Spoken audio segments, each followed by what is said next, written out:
By looking at various myths, I should like to create a basis for a certain kind of esoteric teaching that I will discuss in the following sessions. Today I should like to speak about a very important myth we also find in Greece, and which, like every other myth, can be interpreted in different ways and at many different levels. Today we will explore its essential core. Before I do so, however, I would like to preface it with some theoretical matters. In the last issue of Lucifer Gnosis, I pointed out that within the last three cultural periods of Atlantis, a certain influence had begun in humanity, which in a certain sense still continues today. This influence is associated with the fact that people became mature enough at that time to live in what we call our intellect, our reason. Prior to this, man was more of a memory being. Up until the Fourth Atlantean cultural epoch, his memory was particularly highly developed. Our combinating intellect, our computing capacity, in short, that which is the basis of our whole present culture, began in the Fifth Atlantean period with the Proto-Semites. For this reason, these Proto-Semites could also become the ancestral race of the whole Fifth Post-Atlantean root race. During the course of evolution, the task of this root race was to develop especially the intellect, focused on the physical plane.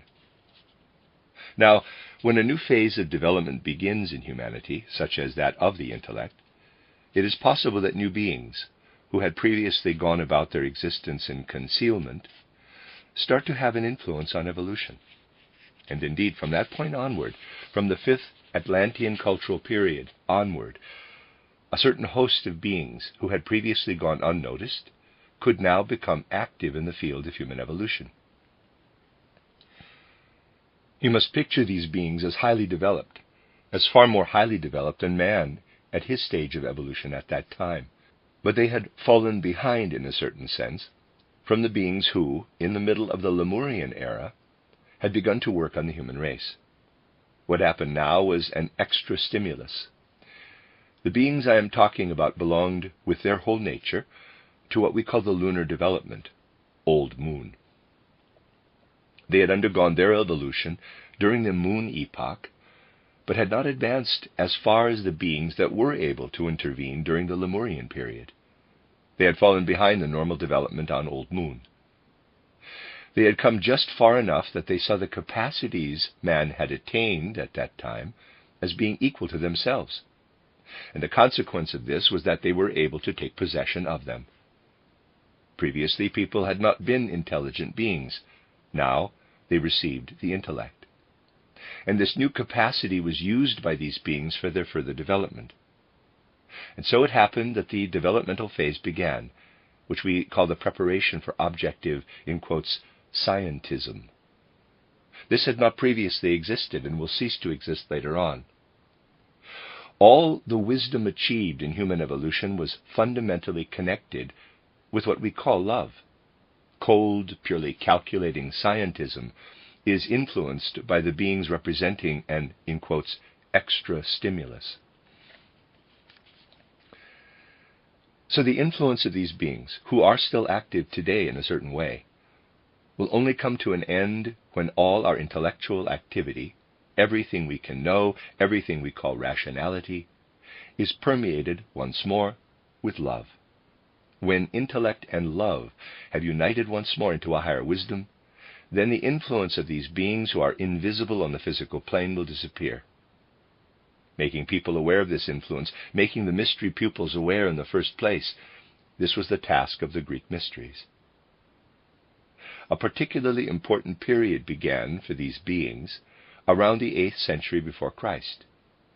If we look at the cultural epochs of our fifth root race, those that founded the ancient Vedic culture, then the ancient Persian, then the Chaldean Egyptian cultures, we find that even in the periods that brought forth the Druidic culture, there was actually no objective, sober science. This only arose when the fourth cultural epoch began to dawn more and more.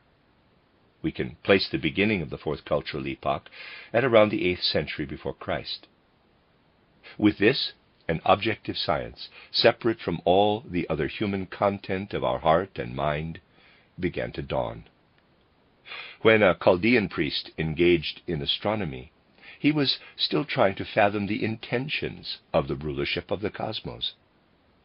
It was the same with the priests of the Egyptians and the Druid priests. They were looking for insight into the intentions of the cosmic ruler. Knowledge that was purely intellectual first dawned in Greece. This purely intellectual knowledge, which was prepared for gradually and emerged through the influence of the beings I mentioned, but was still connected with other human activity, was unleashed completely in the fourth cultural epoch of the fifth root race. In contrast to external wisdom, the initiates who received instruction in the mysteries of that time experienced the primal wisdom human beings had previously partaken of as something that had been lost and needed to be found once more. There was a particular point in time when this deceased wisdom separated off from encompassing primordial wisdom. This point in time in which sober, dry wisdom separated from the comprehensive primordial wisdom was designated by saying, around the 8th century before Christ, the sun passed through the spring equinox in Aries, the ram. This passage of the sun through Aries is a repetition of a passage that had taken place millennia before through the same sign. As is well known, the sun passes through the whole zodiac, through the zodiacal signs of Aries, Taurus, Gemini, Cancer, Leo, Virgo, and so on, and so has passed through Aries many times before. The last time it passed through Aries at the spring equinox was when man still possessed the union of love and knowledge, and therefore also primordial wisdom. This primordial wisdom had now been lost and given way to an external culture of the intellect. This whole process, in its occult significance, was given expression by the Greek mystery priests through the tremendously profound myth of the Argonauts, in which a ram symbolizes the union of love with knowledge. Let's first look at the myth as a whole. We are told that Phrixus and Helle suffered much at the hands of their evil stepmother, Ino. Because of this, Phrixus's divine mother, Nephele, appears to him and advises him to take his sister and flee. Nephele gives him a large ram with a golden fleece, on which they can fly over the sea. Helle falls and is drowned in the sea, which is thereafter given the name Hellespont. Phrixus, however, arrives with the ram at Colchis. There he sacrifices the ram to Zeus and gives the skin to King Aeetes, who hangs it on an oak in front of a cave. Later, the Greek hero Jason, together with the most significant initiates of Greece at that time, Orpheus, Theseus, Hercules, and others, sets out to bring back the ram's skin from the barbarian peoples of Colchis. By gaining King Aeetes' youngest daughter Medea for himself, it becomes possible for him to bring the ram's skin back to Greece.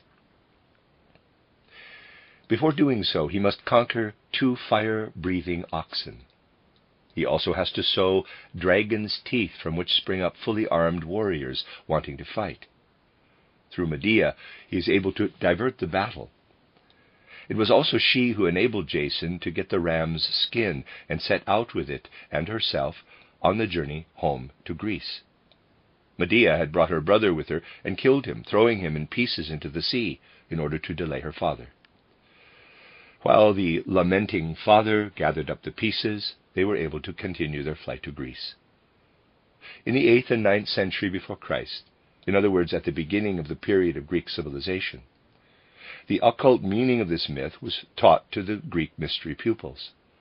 The occult meaning told there is that those beings who make use of people's dry, sober intelligence attained a particular significance from this time onward.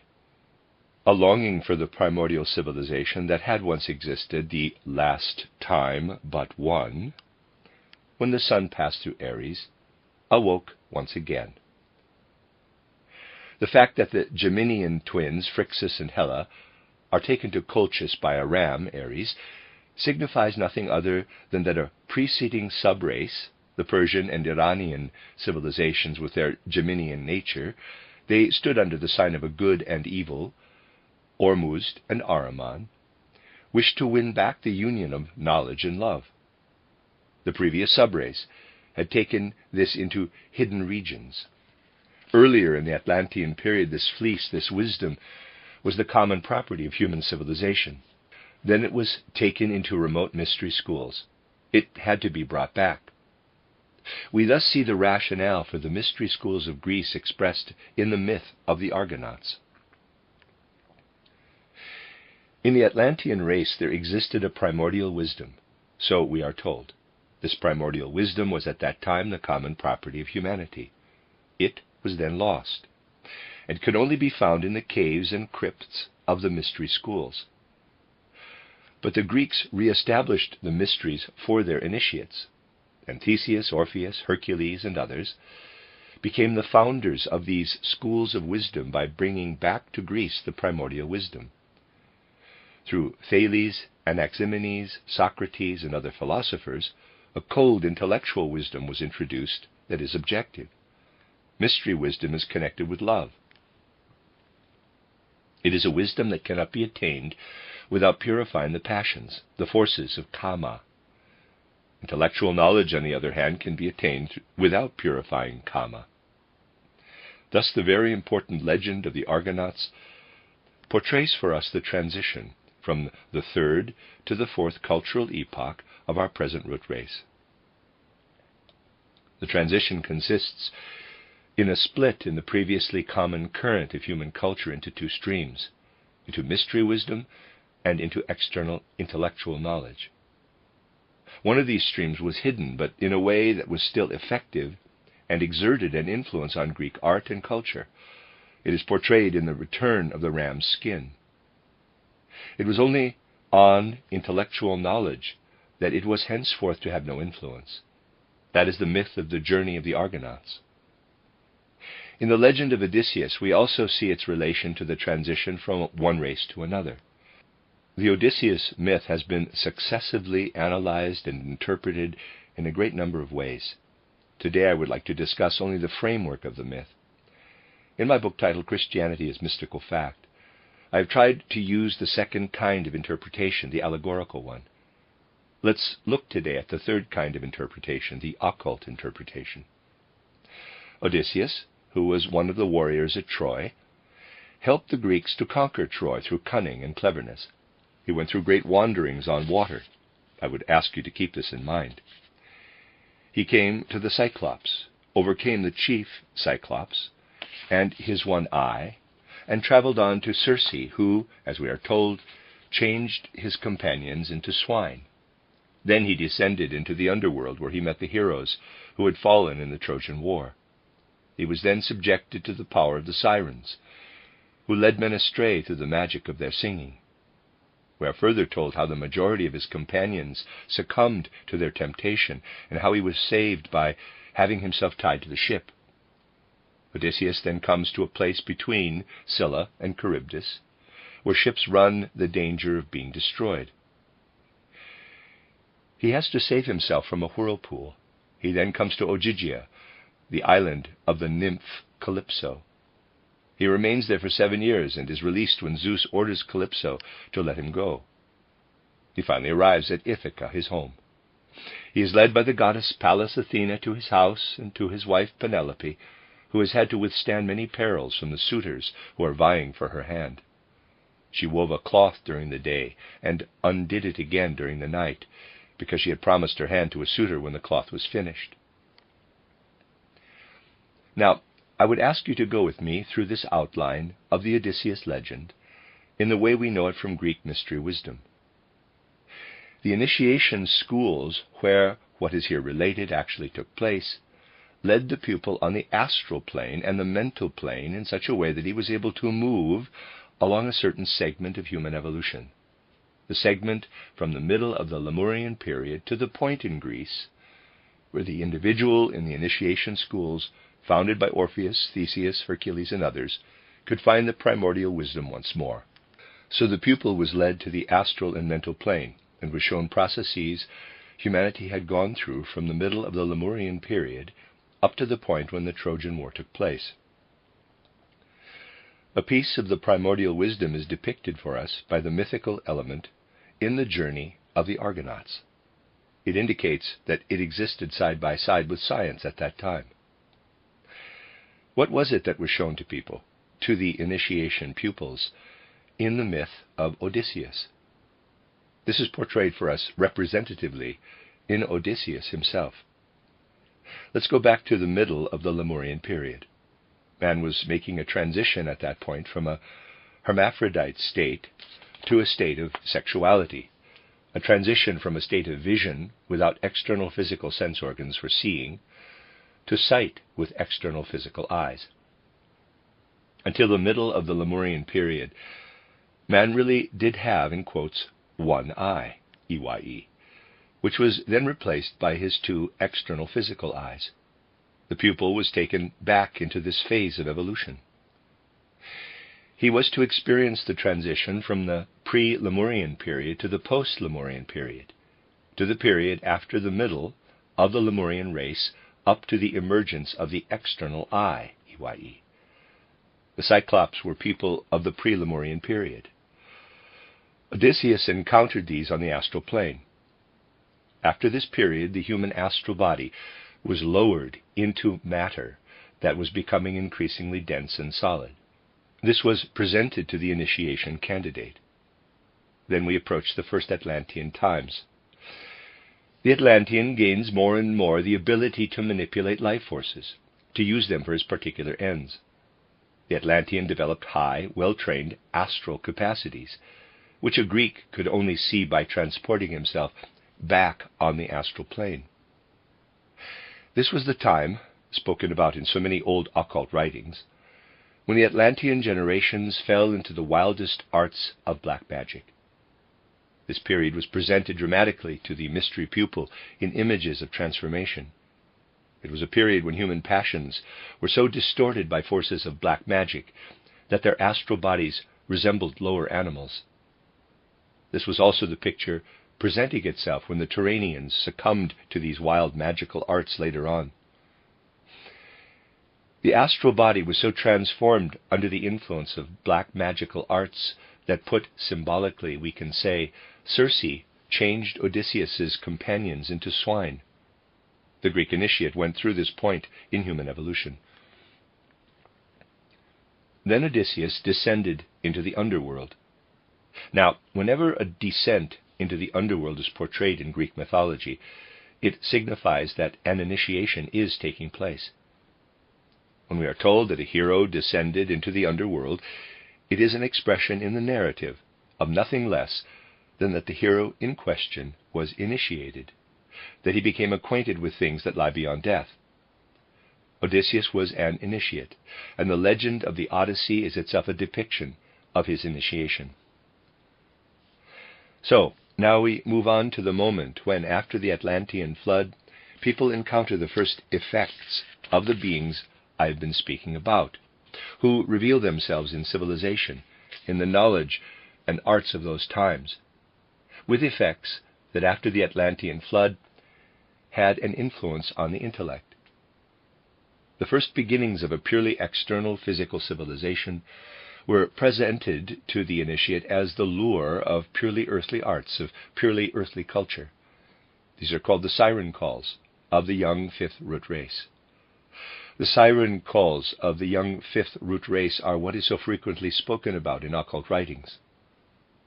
For on the one hand, we have the great wisdom teachings of Manu, who indicates to the people of the fifth root race that their intellect must be lifted up to the divine. This found expression in the Vedas, and in the religion founded and bequeathed to his religious companions by Zarathustra in Persia. Next to this, we have a purely rational civilization, which diverts people away from what develops under the influence of Manu. You will find what took place here written about in all occult writings. Manu chose a small handful of people and went with them into the Gobi Desert, or Shamo. Only a small number remained loyal to him, while the others became disloyal and dispersed in all directions.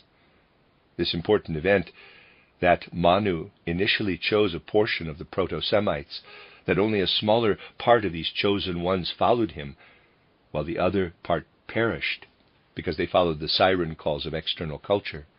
This important event was shown to the initiation candidate. The Odysseus myth then goes on to portray another important moment in human development, the passage between Scylla and Charybdis. So, what is actually beginning now in humanity? Now comes the first beginning, as we have seen, of actual Kama Manas culture. Up to this point, it had been in gradual preparation. Now it begins. Our fifth root race is a predominantly Kama Manasic civilization. Kama is active at the astral level and continues to be so in our astral body. Manas, however, is what is active in the physical brain. Only in a future phase of evolution will Kama, the astral body, also be so far advanced as to be able to think. Today, Manas has established itself initially in the physical brain. Between these two hurling vortices, Scylla and Charybdis, we have to pass. This is depicted by Odysseus's passage through Scylla, Manas, and Charybdis, Kama. On the one side is the astral whirlpool, the drives, desires, and passions in which man can founder. And on the other side is the physical intellect chained to the rock. We have already met the rock in the Prometheus myth. Now we meet it again. The human intellect is exposed to all the dangers of the body, the rock. Man has to pass between the cliffs of the physical intellect and the whirlpool of astral life. If he gets through, if he recognizes what dangers threaten him but nevertheless manages to stand firm, he comes to the island of Calypso, to hidden wisdom. There he can look out into the future of humanity, undergo a period of trial lasting 7 years. This is also why Odysseus remains with Calypso for 7 years. Everyone who wishes to attain initiation must go through a trial period of 7 years, and this is indicated by the stay with Calypso, where hidden wisdom lies behind the illusions. Only then can he come to the place the soul reaches when it has escaped the whirlpool of astral passions. Read Homer's title, Odyssey. He indicates that man seeks his own soul. The return of one's own soul, that is the searching for home. Anyone wishing to really understand the Odyssey should not take the view of a recent researcher who suggests that what is meant by Polyphemus and the Cyclops is nothing other than that Etna has spewed out fire, and the burn mark on the giant appears to Odysseus to be his eye, Iwai. Odysseus finally reaches home as a beggar with no outer possessions. This implies that the individual who has seen through the unimportant aspects of the external world and worldly possessions, who seeks the soul's home not in Maya but behind Maya, reaches home in a mystical sense as a beggar. That Odysseus is in truth a sage is indicated by Pallas Athena leading him home. In all esotericism, one's own soul is portrayed as a feminine being. A female figure is always chosen as a symbol for the striving of the soul. Goethe calls it the eternal feminine. Just as in the journey of the Argonauts we have Medea, so here we must regard Penelope as Odysseus' own soul to which he seeks the way back. In the Christian religion, it is the Virgin Mary who is the human soul striving for redemption, but the significance here is much more profound. This Penelope, to be precise, is the soul of man of the fifth root race. The fifth root race has to cultivate the intellect. In itself, it is the most unproductive thing. It can only become productive when applied to a content. The intellect is a net spun around things we have got from somewhere else. When external experience teaches you something, you can then encircle it with what is spun by the intellect. When higher occult wisdom teaches you something, you can then encircle it with what is spun by the intellect. People often say that occult wisdom contradicts intellect. Nothing contradicts intellect. But intellect only exists to combine, to join things. Out of itself, it can obtain nothing. You can't prove anything from the intellect. This unproductive quality of the intellect, which is actually the soul of the fifth root race, is depicted in Penelope's constant spinning and undoing of her weaving. Odysseus is led by wisdom. The initiate has to find the way to the soul of the fifth root race, to the unproductive intellect. But he will only connect with the soul of the fifth root race in the right way if he is led by Pallas Athena. Pallas Athena, in turn, is feminine, a goddess, another force in the soul, wisdom, the real guide. After many journeys, and provided they are genuine journeys of development, man must attain the intellect. Pallas Athena, wisdom, must be his guide in this. This is what was presented to the mystery pupil in Greece, and what Homer wished to relate in his profound legend of Odysseus. So, what is portrayed for us in the legend of Odysseus is an initiation as cultivated in Greece at that time, an initiation that was nothing less than a repetition at the astral and mental level of the experiences of people in the Lemurian period up to the time of the mysteries themselves. Odysseus is cunning and clever, and Troy is conquered by his faculties. The clever man of intellect is man of the fifth root race. But he must seek his home, his Penelope, by detours, in order properly to walk his path in the fifth root race. One who is merely cunning or clever would not find the right path in the fifth root race. He must first get out of himself and broaden his view by looking back over the long path of humankind's evolution. Odysseus is the representative of the cunning Kama Manas individual who must make many journeys in order in the fifth root race to be led back to his soul.